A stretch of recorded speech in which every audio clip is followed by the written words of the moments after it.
Welcome to your podcast for Lesson 53, Momentum in Two Dimensions. After watching the podcast, you should be able to describe how momentum is conserved in both the x and y direction. So the same rules are going to apply that we learned with the one-dimensional collisions. Momentum is conserved, and remember, conserved means that the total amount of momentum before a collision happens is equal to the total momentum after a collision happens. So take a look at the warm-up, and we'll solve this one on the next screen. Okay, in this problem, we're going to say that the running back is M1, so 70 kilograms for the running back, and the running back is running towards the goal line at a velocity of 4 meters per second. The linebacker, of course, is running in the opposite direction, trying to prevent him from scoring. And so what you have to remember, that should be a 2, is that the velocity of 2.5 meters per second, because it's in the opposite direction, needs to be a negative. So what we want to solve for here is the velocity after that collision happens. When the linebacker goes to tackle him, we know it's going to be an inelastic collision. And so we need to determine whether he's going to score or not. All right, so for an inelastic collision, remember M1v1b plus M2v2b is equal to the quantity of M1 plus M2 divided by VA. And I'm going to divide each side by the sum of their masses. Okay, because I need to solve for VA. Okay. So when you plug and chug this, you've got 70 times 4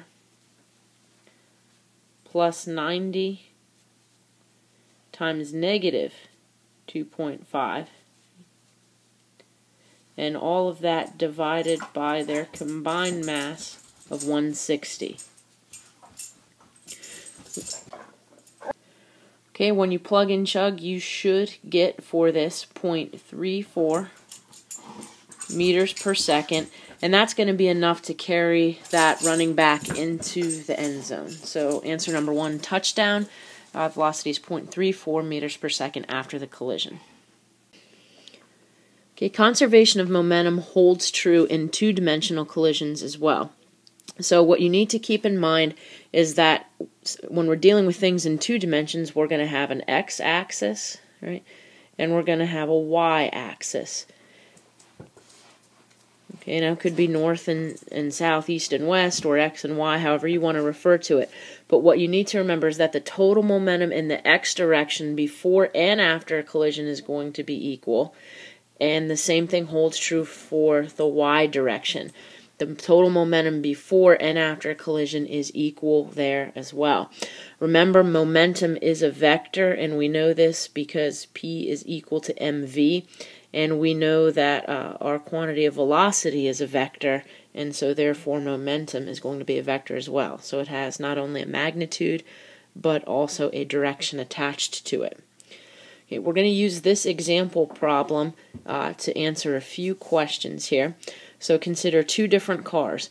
Car number 1 has a mass of 2,000 kilograms and is traveling north with a velocity of 10 meters per second. Car number 2 has a mass of 1,500 kilograms and is traveling east with a velocity of 15 meters per second. First thing you want to do for these problems is to draw a diagram of the situation, which we'll do on the next slide. Okay, so here you see a diagram of the situation. So car 1 you can see is traveling north, and car 2 is traveling east. Okay. You can solve for the momentum before the crash for each of these using these equations. So car 1 is traveling on that y-axis, so its mass of 2,000 kilograms times 10 meters per second is going to give us a momentum in that y direction before the crash of 20,000 kilogram times meters per second. Okay, and I can do the same thing for car number 2 traveling in that on that x-axis towards the east. Its mass is 1,500 kilograms times 15 meters per second. And so that's going to give me a px before the collision of 22,500 kilograms times meter per second.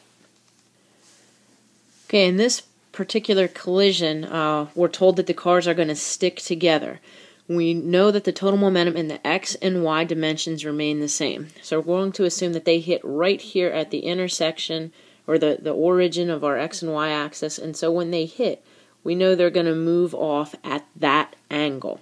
We can figure out what that is, keeping in mind that our momentum is conserved. So if I switch to my green pen here, I know that after the crash, the momentum of car 1 is going to want to continue that direction, and that's going to be 20,000 kilogram times meters per second. And car number 2's momentum is going to want to continue along that x-axis, and that one is going to be the 22,500 kilograms times meter per second. Alright, so I've transferred the py and px momentum after the crash to this diagram, and you can find their total, okay, by using our parallelogram rule and then finding that resultant, which is represented by the blue arrow. Now remember, they stick together, so they're only going to have one combined momentum and therefore one combined velocity after the crash. So for the total momentum of the cars after the collision, we can simply solve for this using good old Pythagorean theorem. So I'm going to pull out my one triangle here, okay, and I've made that a right angle. I'm solving for P total, which is going to be here. I know this side is 22,500 kilogram times meters per second. And also this side over here I know is 20,000 kilogram times meters per second.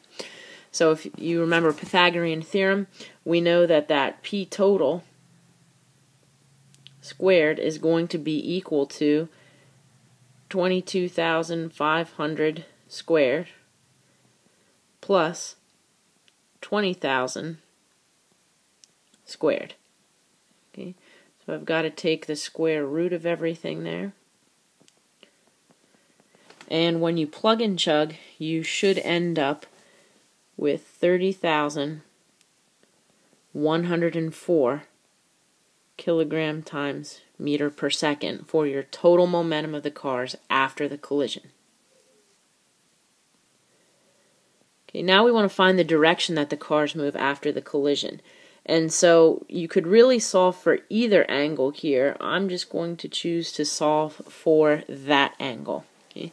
So again, if I draw my little triangle out here to the side a little bit bigger so that you can picture it, I've got my right angle here. I know that on my x-axis I had my 22,500, and I know on my y-axis I had 20,000, okay, and I've decided to solve for this angle right here.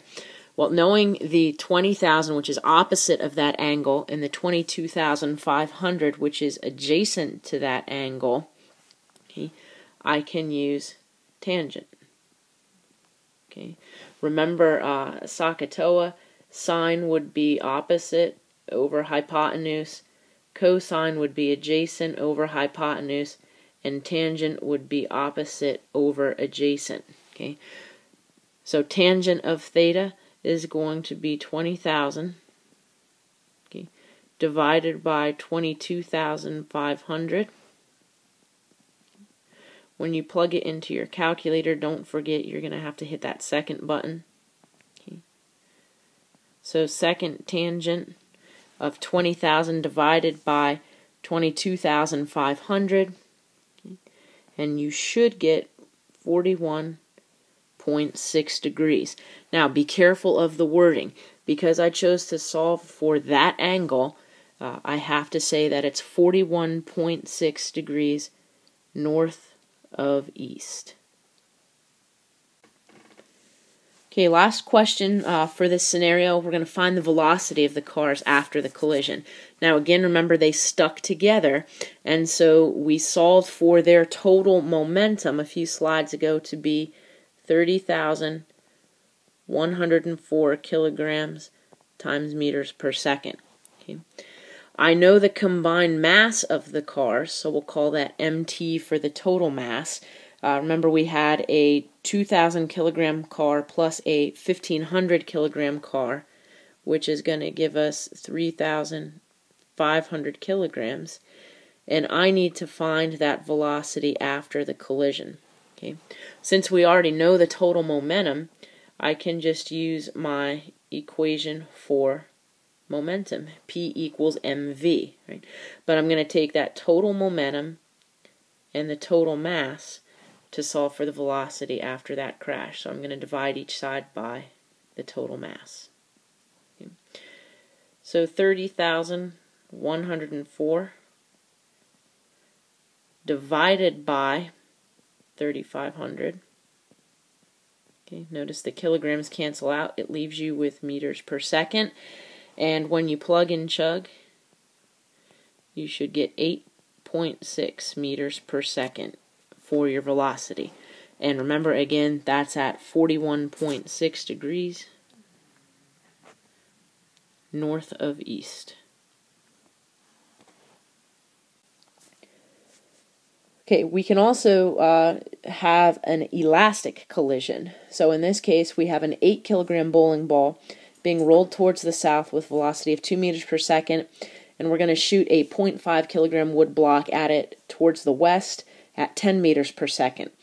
The block is going to hit the bowling ball and bounce back at 5 meters per second towards the east. So it's coming in from the west and bouncing back towards the east.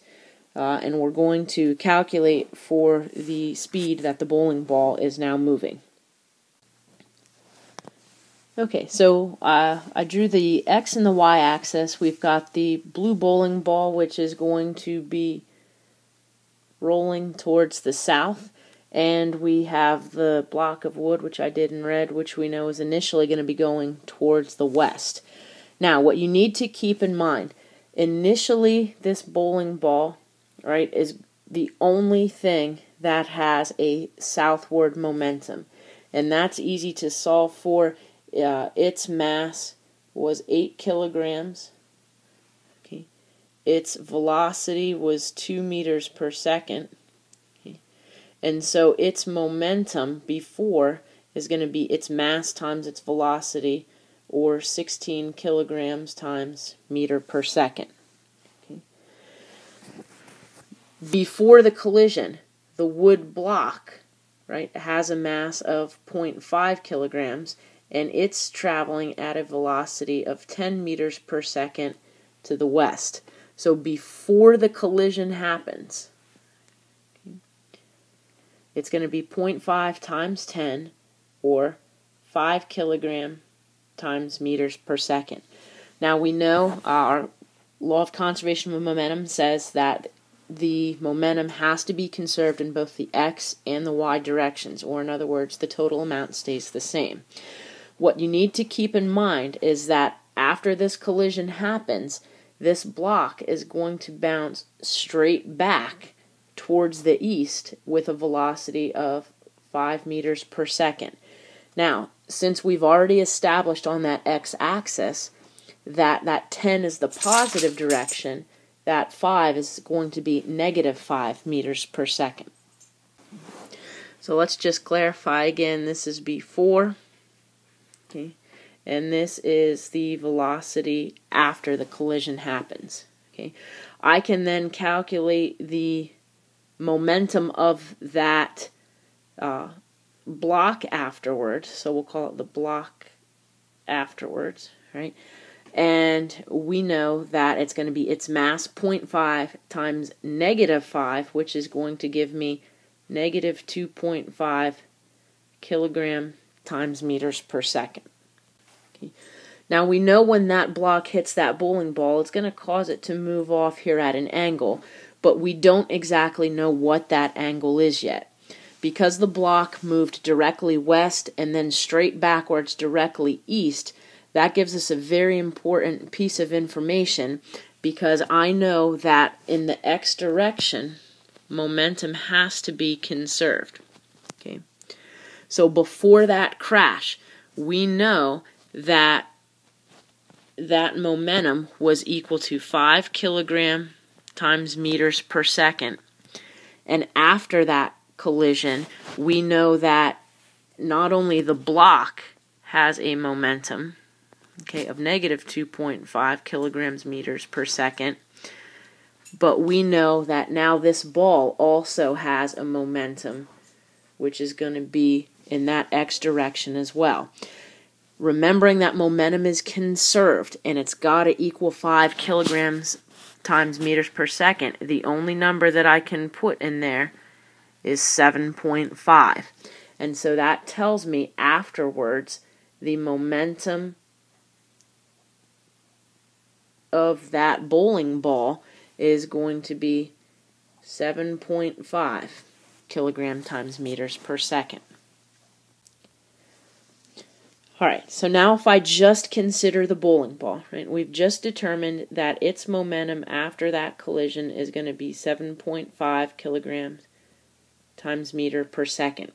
I also know that after the collision, the only momentum in that y direction is going to still be coming from the initial momentum of the bowling ball. And we know that because the block does not have any momentum in that y direction, because it bounced off backwards directly towards the east.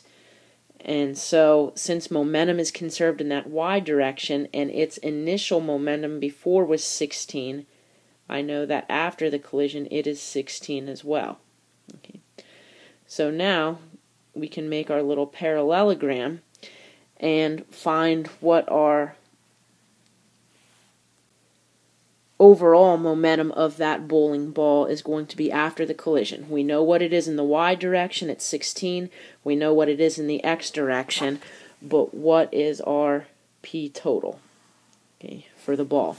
And again, I've made a nice little right triangle here so I can use Pythagorean theorem. Okay.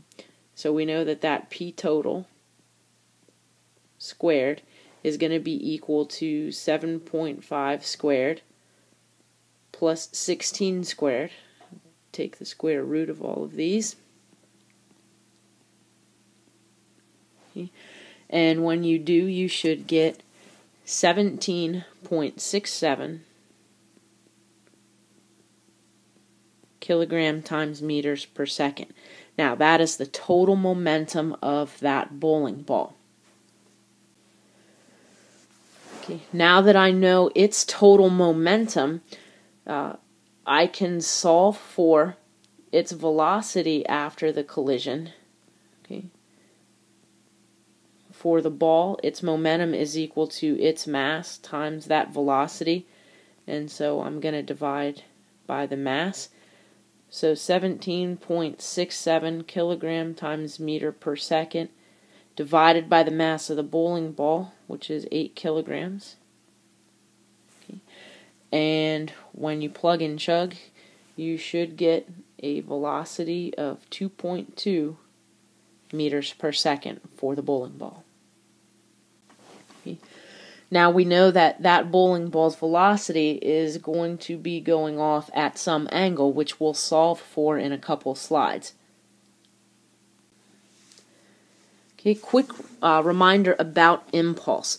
Remember, an impulse is a force exerted on an object over a certain period of time. So we said that impulse could be equal to F times t, but we don't have a force, we don't have a time here, but we do know that the impulse is also equal to delta mv. So solving for the impulse that the block exerts on the ball, okay, I can take that 0.5 kilogram block, okay, and take its final velocity, which remember was negative 5 meters per second, minus 10 meters per second, okay, and you're going to get negative 7.5 kilogram times meters per second.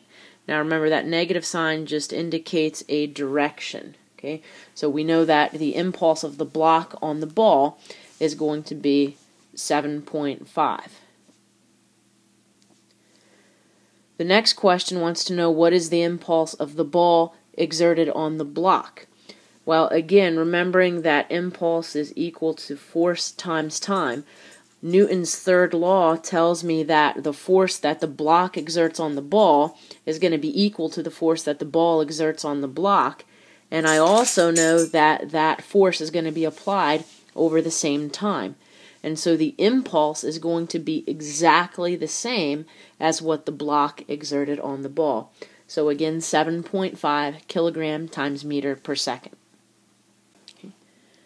Okay, this question is a little bit different than what we solved for on the white screen. That was the overall total velocity of the ball, which was 2.2 meters per second after the collision.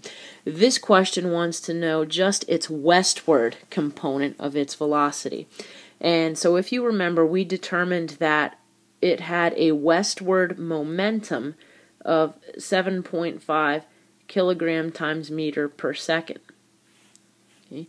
And so if I know the ball has a mass of 8 kilograms, I can solve for its westward component of velocity by simply using P equals mv.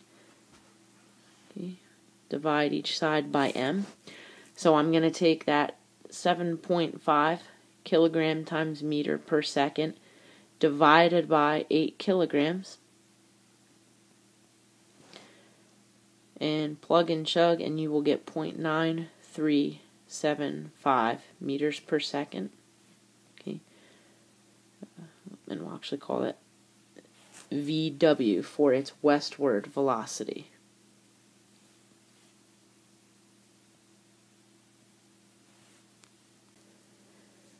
Okay, last question wants us to find the new direction of the bowling ball. So again, if you remember, its westward component of momentum was 7.5 kilograms times meter per second after the collision, and its southward component of its momentum was 16 kilogram times meter per second.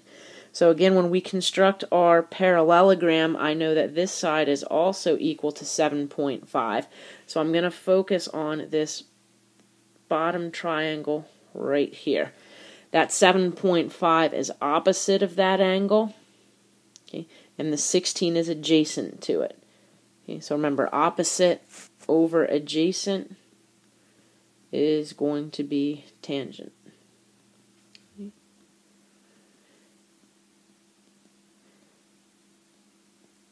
Okay. When you plug and chug here, the inverse tangent of 7.5 divided by 16 is going to give you 25.1 degrees, and that angle that I solved for is west of south. So answer number 4.